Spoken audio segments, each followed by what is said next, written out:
Hi everyone, welcome back to the Mammoth Travel Channel. For those who haven't been here before, Mammoth stands for Middle-Aged Man Meanders Over the Horizon.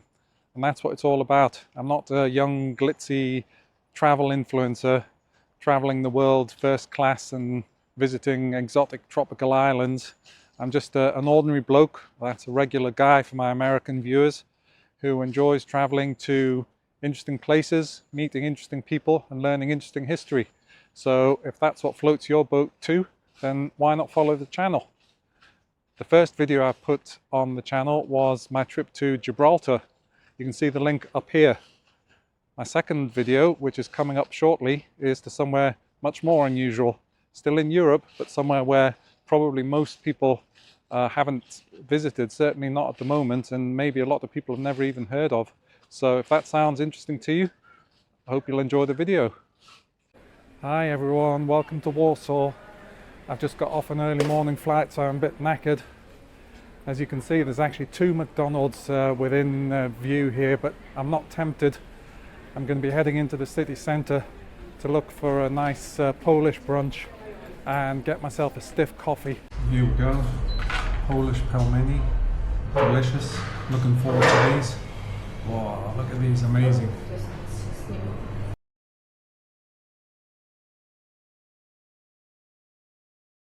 And here I am at Warsaw's main bus station, very much a throwback to the 80s. It's unimproved, unlike most public facilities that I've seen so far in Poland, which are all shiny, new, brand spanking new. This one definitely needs an overhaul. Why am I here, do you ask? Well, because I haven't actually come to Poland. But you are in Poland, Steve, I hear you say. That's true, but I'm actually on my way through. I'm going somewhere else. And where am I going? I'm going on a trip back in time. And here it is, my four-wheel time machine, the bus to Belarus. See what I did there? Clever, huh? There's no beginning to my talents. See you on the other side, folks. Well, it's 5:30 in the morning here in Brest, Belarus. Just arrived at the bus station after spending 6 hours trying to get through the border, being interrogated by a big beefy army captain, asking me all sorts of questions about who I was, what my job was, why was I coming to Belarus, what was I going to see. And you know, just spending ages just waiting in the bus and not being sure what's going on, and having to just bite my tongue and get frustrated. But at the end of the day, managed to get through, and I'm here now. Arriving, I was expecting to arrive about 11 or 12 o'clock at night, but I've ended up arriving at virtually 6 a.m. so I'm going to probably go straight into breakfast at my hotel, which isn't what I expected, but there you go, no problem. This is traveling in dubious parts of the world. Luckily my hotel is actually just across the road from the bus station, which makes it easier anyway.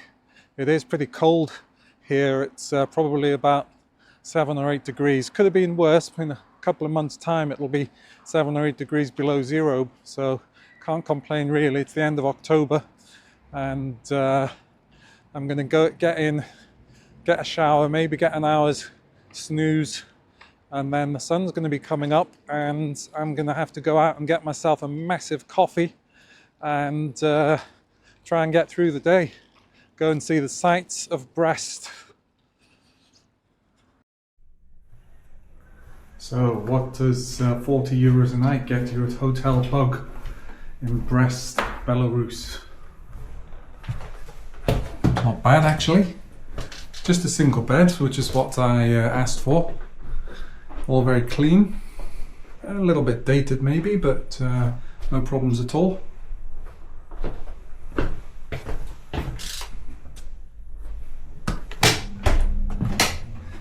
Bathroom's nice. Clean, heated towel rail. I've tried the shower, it's got really good hot water.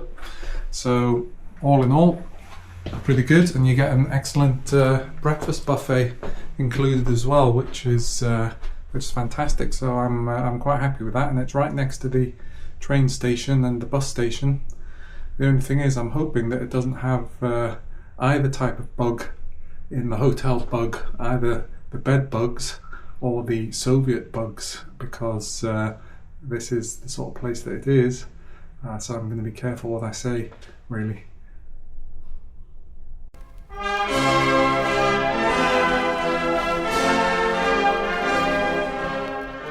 So welcome to Brest, Belarus. I'm walking down Lenin Boulevard underneath a statue of the great man himself, who would probably be denouncing me at the minute as a member of the evil bourgeoisie, because I've just been to the bank and changed some money and got a fistful of dollars. Well, a fistful of rubles anyway, Belarusian rubles.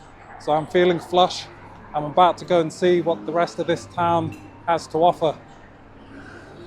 And this is Lenin Square.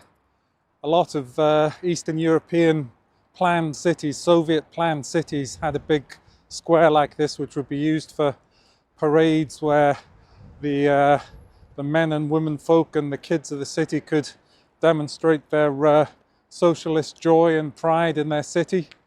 And of course these places are still here, even though they've sometimes changed a bit. The space is still here. And if Lenin Boulevard wasn't enough for you, there's also Karl Marx Street,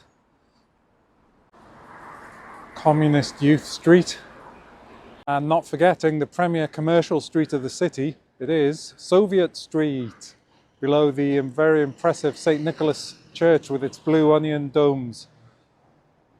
There's a classic Soviet style central market in Brest. There's not many of these left.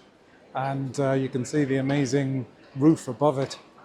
It's probably not very energy efficient, but it looks great. And there's all sorts you can buy here. Dry goods, coffee and so on, meat, vegetables, cheese. All seems very fresh and popular as well. Lots of people shopping here. So this is well worth visiting if you get the chance. Not that you're likely to buy a big steak to put in your backpack, but you might buy a few of the other bits and bobs that they have here. Little souvenirs or little jars of homemade honey that they have on some of the stalls. Nice place to come. I love markets. This is the Museum of Saved Treasures, which is a place where the customs forces have brought all of the things that they've confiscated at the border by people trying to export them illegally to sell them abroad. So there's icons mostly, but there's a series of other things as well that they've found hidden in the bottom of cases with false bottoms and things like that. It's quite an interesting idea. I haven't heard of this before as the theme of a museum. And there's not a lot to see here, but it's worth 20-30 minutes of your time. And the good thing is that in fact all of the exhibits have got English labels as well, so that's very good, and you can get an idea of what the story is behind all of them. This museum is at the very southern end of Lenin Boulevard, so it's quite easy to find on the right as you go down from the railway station. Oh, there's some paintings as well that was attempted to be stolen.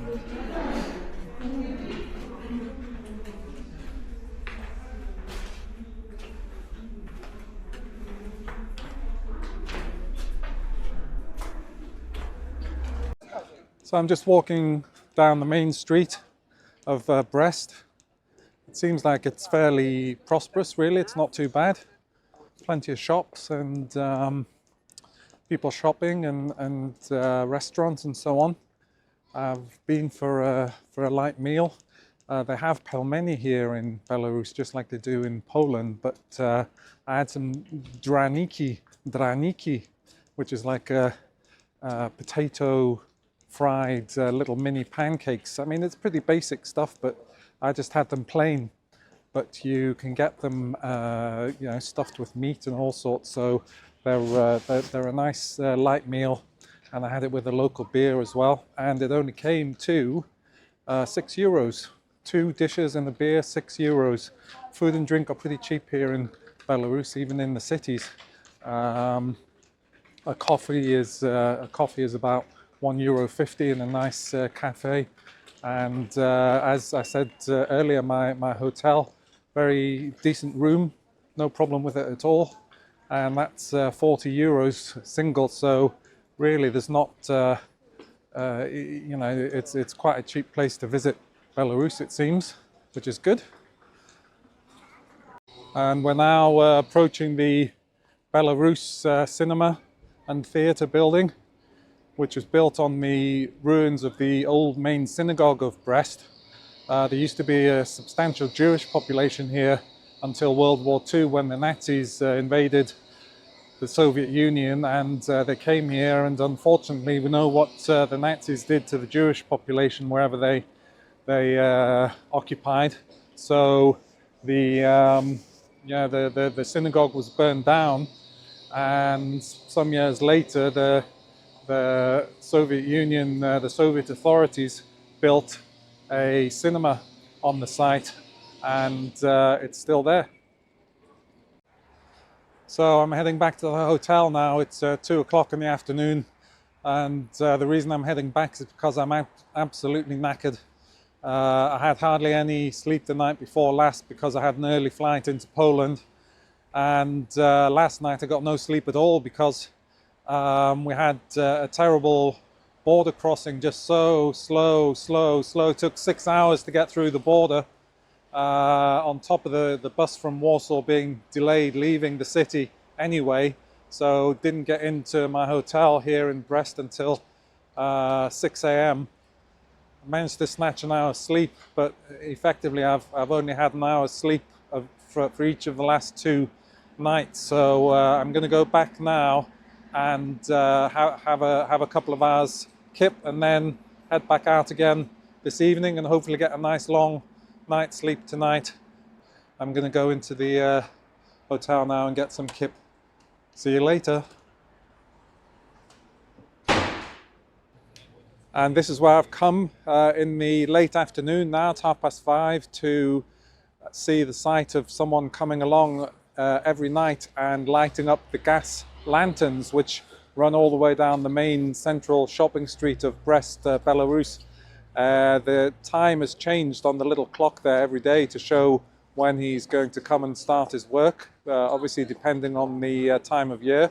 And apparently it's one of the only 2 places left in the world where there's someone in a job that involves going around and lighting gas lanterns. So it's a bit of a tourist attraction.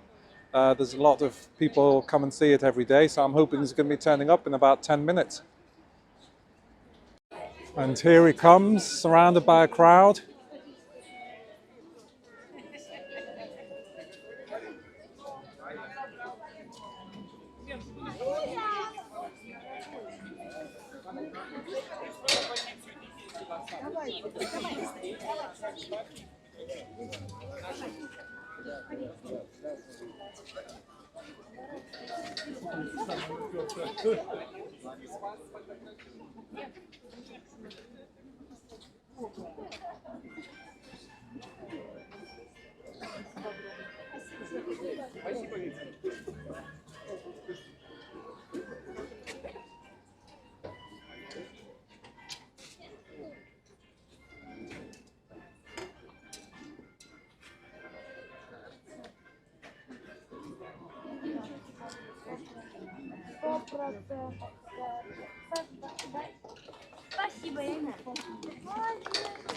Hey, the crowd are going wild.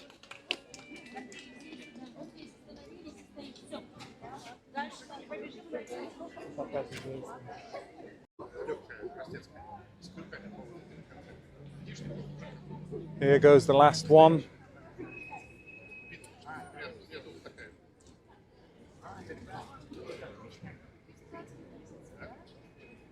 He's a proper celebrity, this guy. He's got lantern groupies.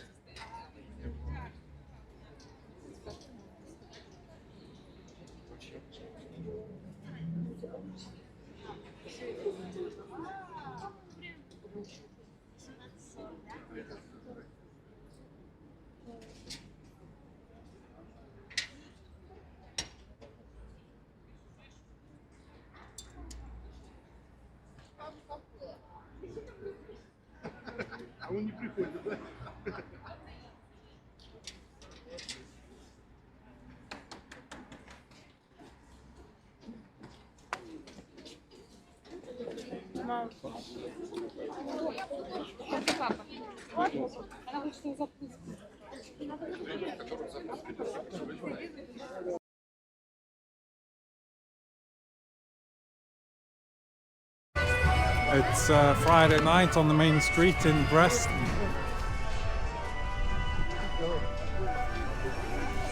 People enjoying themselves. It's actually Halloween night. I've hardly seen anyone dressed up for Halloween. One or two kids. I think it's probably frowned on by the church. KFC are in Belarus, and so were Domino's Pizza. I saw them earlier, despite the sanctions. Seem to be doing well.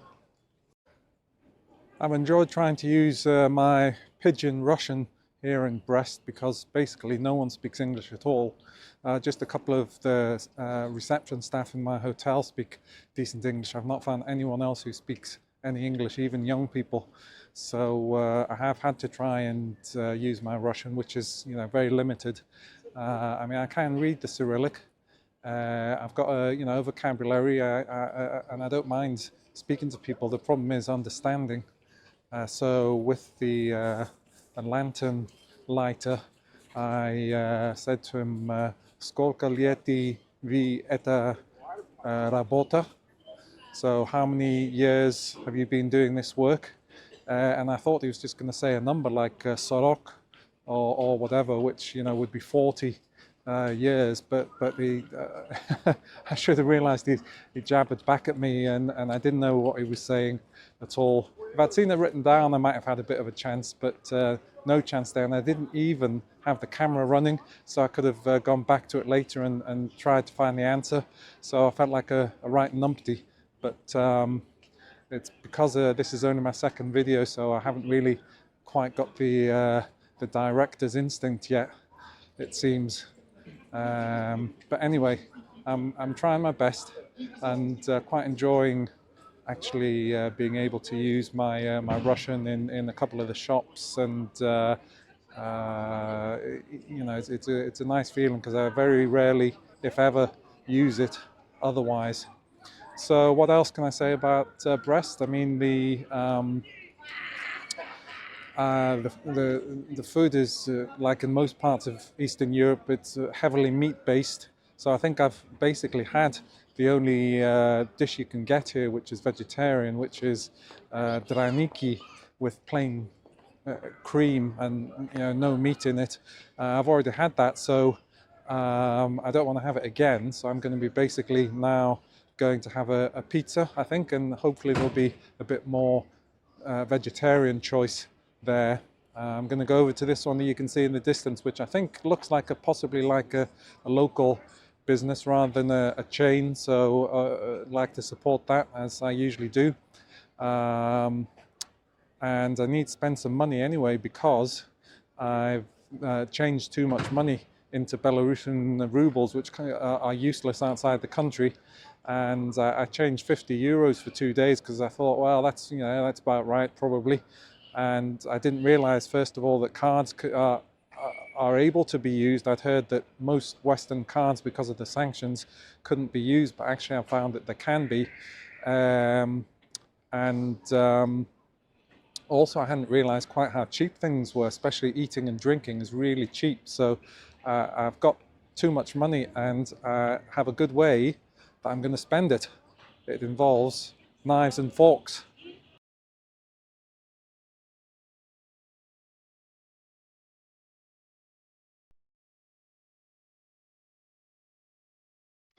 There's a few buskers up the main street on Friday night, but this guy takes the biscuit.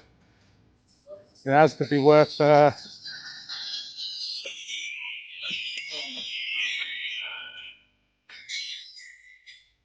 It has to be worth a couple of rubles just for the cheek of performing that.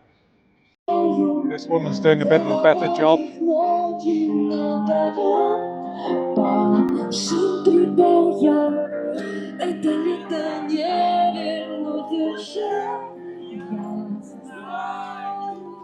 Her husband's there giving moral support, and her kid behind the bush, just keeping out of sight but enjoying the music as well. Right, I'm off to bed now. It's only 8:30, but I'm absolutely knackered. So, as I mentioned before, I'm making an early start in the morning to go out to Brest's premier tourist site. So, I will be getting to bed very early tonight, and see you in the morning. Hello. Hello. You like this? You like the Halloween here in Belarus? Yeah, So. It's so, yeah. So. I like it Halloween. Good. Goodbye. Best night. Thank you. Same to you.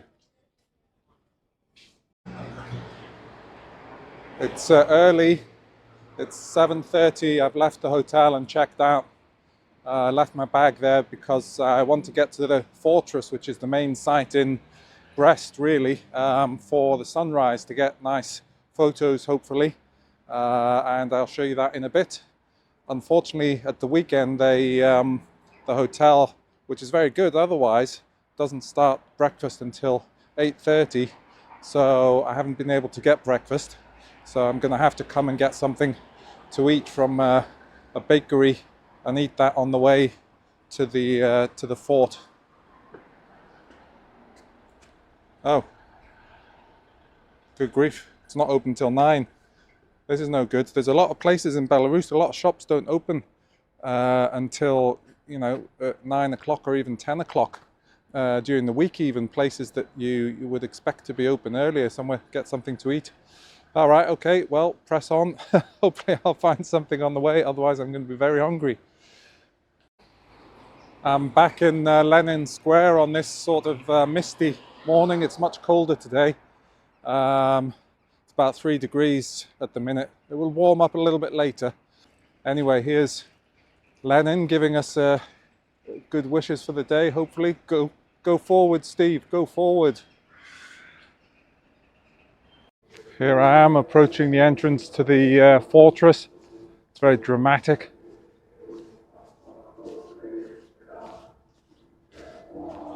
Not sure if you can hear the martial music in the background coming out of loudspeakers inside the fort. It's very spooky here on a misty morning. The sun's just coming up behind me.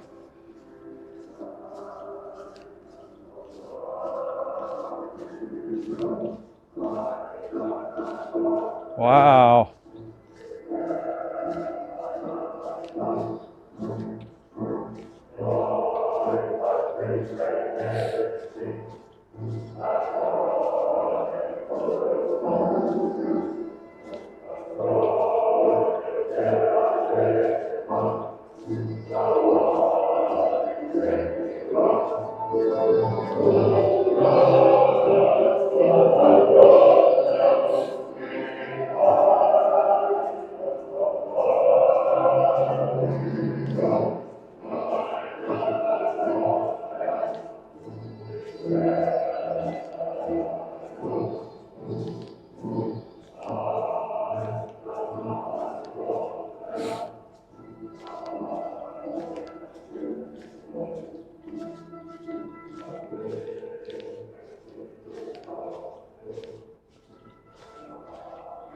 The big concrete star shape is because that's a symbol of the fortress. In fact, it's shaped like a star if you look at it from above, which was a classic defensive shape for a fortress back in the day.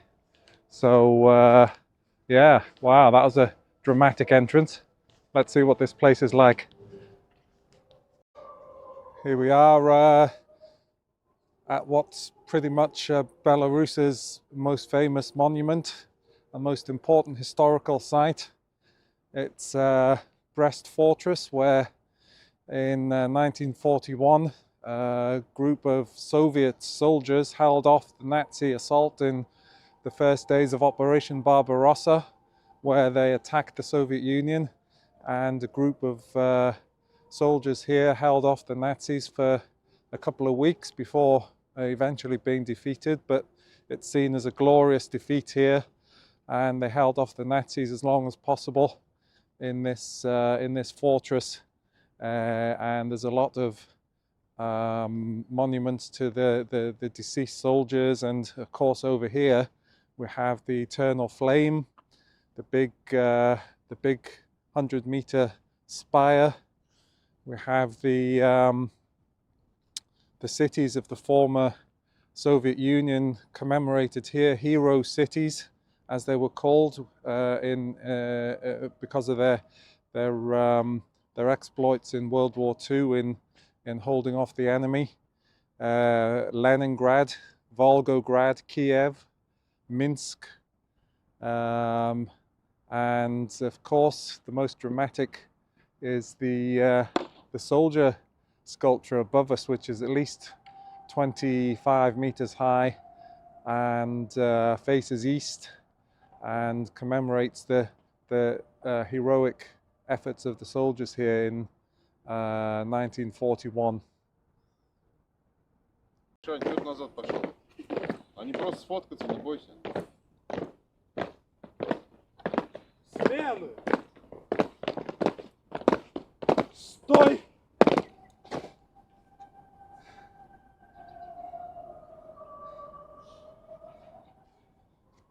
Смены! Первая смена! На пост шагом! Марш! Да, нет.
Смена! На пост шагом! Марш!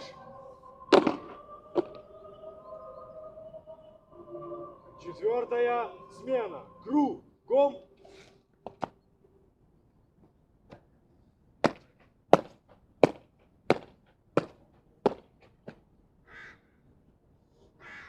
Смена смирно! Строевым шагом!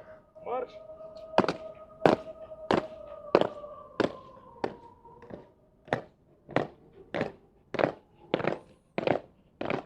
And this is the rear of the monument, showing more sculpted scenes of dramatic battle, soldiers fighting and dying for the socialist motherland. And then behind us we've got the Church of St. Nicholas. This is very much the culture of much of Eastern Europe, is war and God, basically. Glorious battle and glorious God. And this fortress is also where the Treaty of Brest-Litovsk was signed in 1918 between the very, very new Soviet Union, which was only months old, and the Central Powers, the Austro-Hungarians and so on, the Germans, and the Soviet Union had to give up a huge amount of its land to the Central Powers. And in effect they realized that they just had too many resources sucked out of them. They'd been in the war for 2 or 3 years, and you know they just they couldn't continue and were forced to concede to the Central Powers.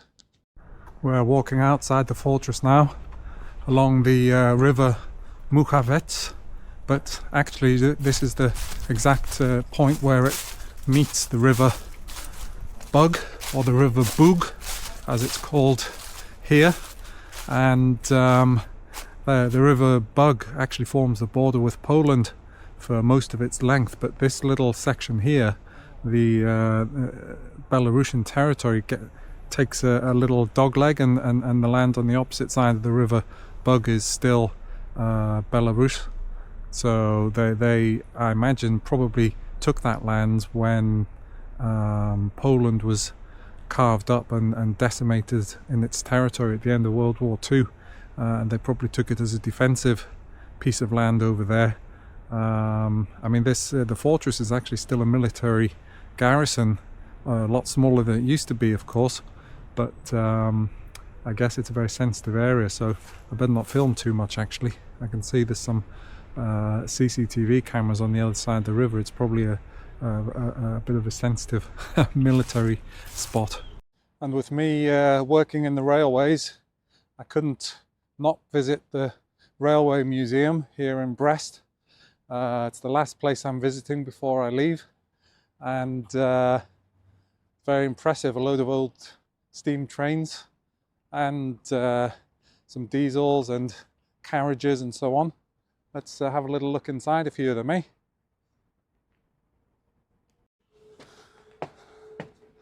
Let's have a look inside this big green diesel locomotive. Oh, look at that massive engine here. Look at the cab. Wow, that is old tech. Steam gauges in here.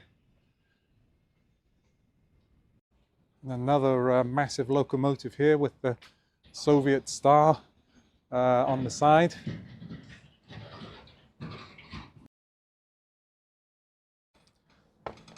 And the steam engine.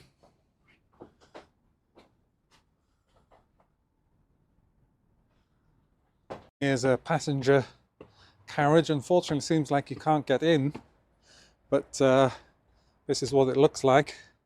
You see the Russian samovar for tea, which was apparently the way everyone was refreshed on these long Trans-Siberian journeys, and you can see the beds there on the upper levels. So it's a sleeper car, and the only way you could keep warm really was with drinking 25 teas a day. I hope they had good loos on these trains as well.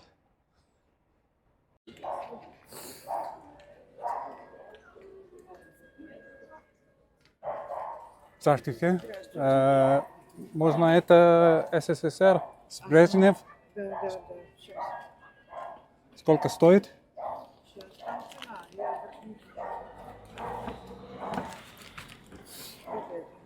Хорошо. Ага, а этот нет? Нет, с Брежнев. Сейчас скажу, сколько. Так, 3,23. 3 рубля 23 копейки. Хорошо. Угу.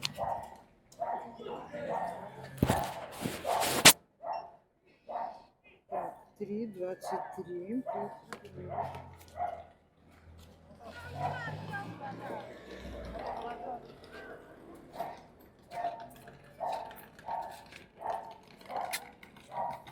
Рубль 77 копеек. Хорошо, спасибо большое. Ага, пожалуйста. До свидания. So here we go. USSR magazine, USSR Nostalgia magazine. Thought I'd get this as a souvenir. Why not? You do have to wonder what the attraction is of these magazines, you know, harking back to a time which was not really a very good time in the days of the USSR.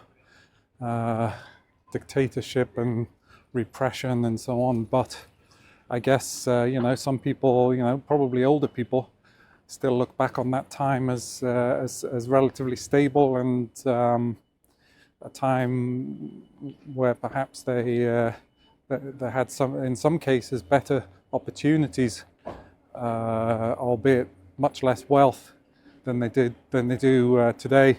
And I suppose I never experienced the Soviet Union itself, and I've got no particular love for socialism by any means, but it was a very different way of life, and it would have been interesting to maybe experience it. So I'm just about to leave. It's half an hour till my bus is heading out of Belarus. Just walking through the park here. Nice little park. What would I say about Belarus then? Yeah, I've quite enjoyed it. I've only been here 2 days, so I haven't seen everything. I've only seen the city of Brest, and probably not even most of that really.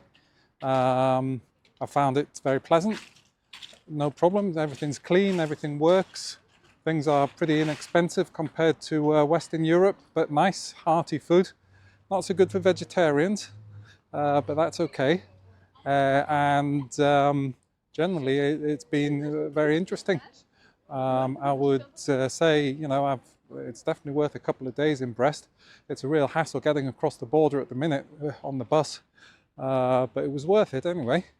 And yeah, I haven't really had the chance to speak to many local people because I've hardly found anyone that speaks English. Basically, there's a few people speak a few words maybe at the most, which is a bit surprising, especially the young people. But in any case, it's been interesting, and I would recommend it. Get yourselves along.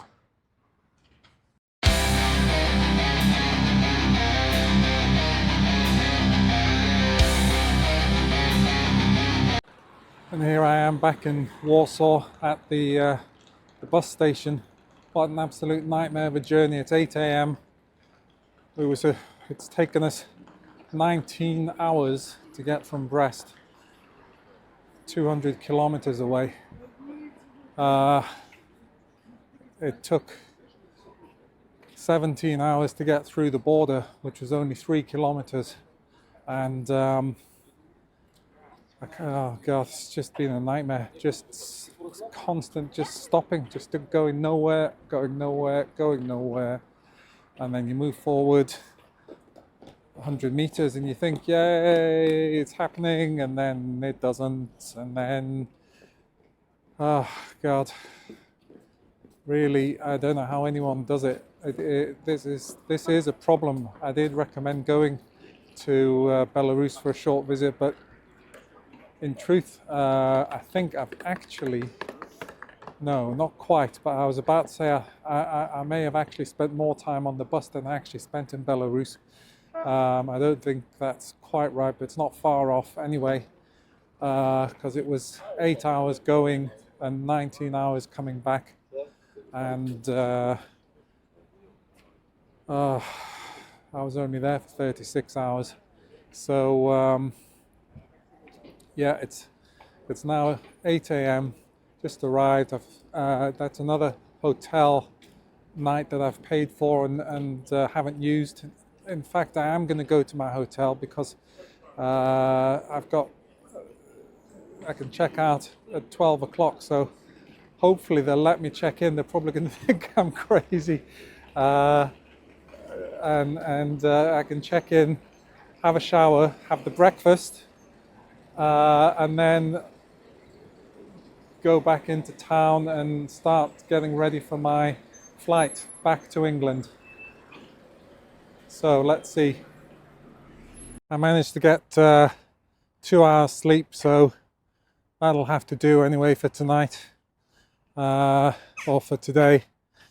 I did meet a couple of nice young Belarusian people, Alex and Tatiana, and they spoke good English. They were working here in Poland, so at least we had a bit of a chat and had some company on this nightmare journey over from Belarus. And yeah, I must say, you know, probably I might change my recommendation about whether to go to Belarus. It's too uncertain how long it's going to take. I think, you know, maybe it's best to wait until things have improved and more border crossings have opened. And there I am leaving the hotel after my 1 hour stay for a shower and breakfast. Very expensive shower and breakfast, but there you go. Them's the breaks. And I just thought I'd give you a good, important tip, guys, about if you're going to Belarus on the bus like I've just done.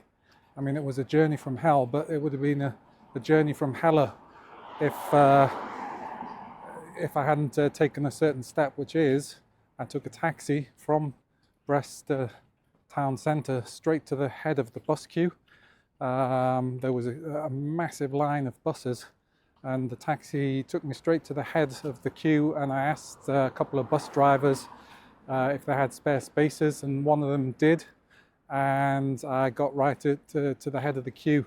So I felt a bit bad about that, but everyone was doing it. There was about 5 people got on the bus I got on doing exactly the same thing.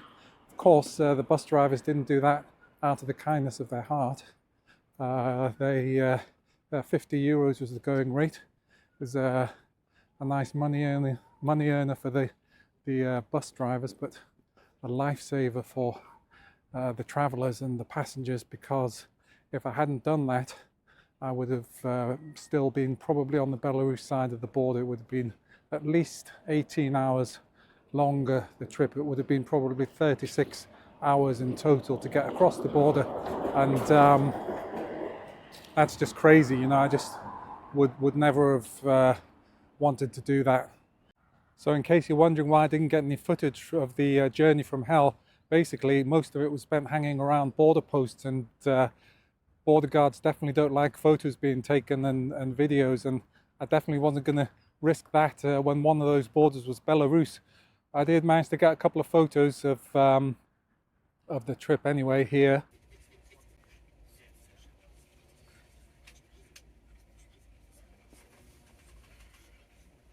Ребят, просыпаемся, достаем паспорта, пожалуйста. Открываем на визах. У кого карты опыта.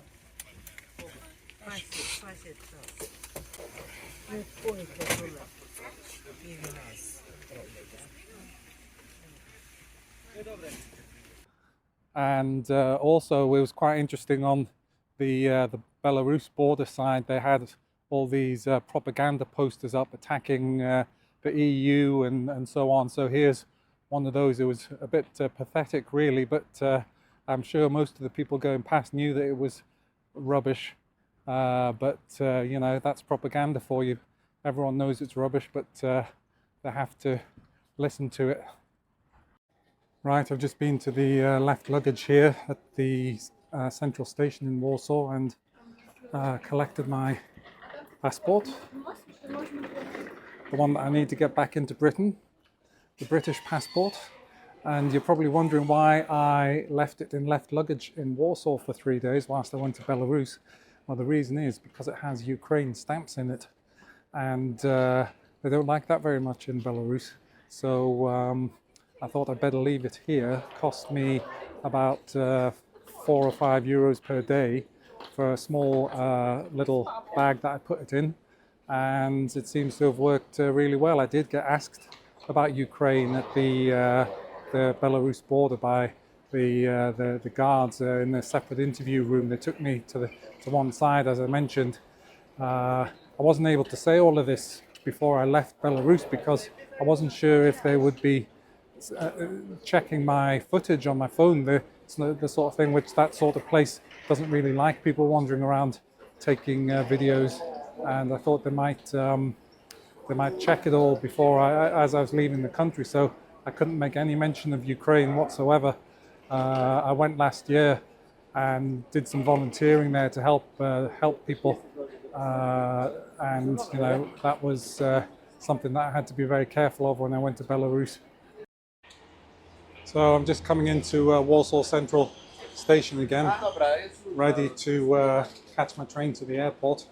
But before I do, I'm going to grab myself a couple of Dobre pretzle, which I believe means great, fantastic, amazing, delicious, incredible pretzels.